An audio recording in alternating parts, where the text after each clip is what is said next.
के तपाईँले आफूलाई कहिलेकाहीँ एकदमै हराएको लस जस्तो महसुस गर्नुभएको छ? तपाईँको वरपरका मान्छेहरू चाहिँ आफ्नै हिसाबले अगाडि बढिरहेका छन्, आफ्नो करियर, सम्बन्ध र लक्ष्यहरूमा। त तपाईँ चाहिँ आफू बस अड्केको जस्तो महसुस गर्नुहुन्छ।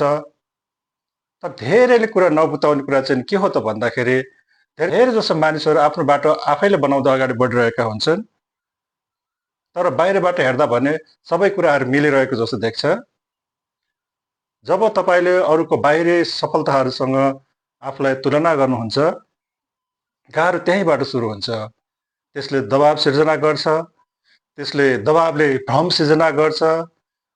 अनि तपाईँले प्रश्न गर्न थाल्नुहुन्छ सबै कुराहरूमा, जस्तै आफ्नो हिँड्ने बाटो, आफ्ना निर्णयहरू, यहाँसम्म कि आफूलाई पनि प्रश्न गर्न थाल्नुहुन्छ।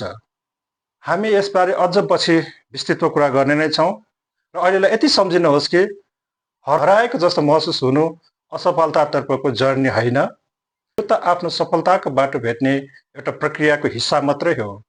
यो किनभने अहिले तपाईँ अगाडि देखिराख्नु भएका हरेक व्यक्तिहरू पनि कुनै न कुनै बेला अहिले तपाईँ जस्तो अवस्थामा हुनुहुन्छ त्यस्तै अवस्थामा हुनुहुन्थ्यो। तपाईँ अड्किनु भएको होइन, तपाईँ बन्ने प्रक्रियामा हुनुहुन्छ। त्यसैले अरूको गति देखेर आफ्नो यात्रामा हतार नगर्नुहोला। तपाईँको समय आफ्नै रूपमा आफ्नै गतिमा खुल्दै जानेछ र बिस्तारै तपाईँले बुझ्नुहुनेछ तपाईँ कहिले पछि हुनुहुन्न थियो, तपाईँ त आफ्नै गतिमा बढिरहनु भएको थियो।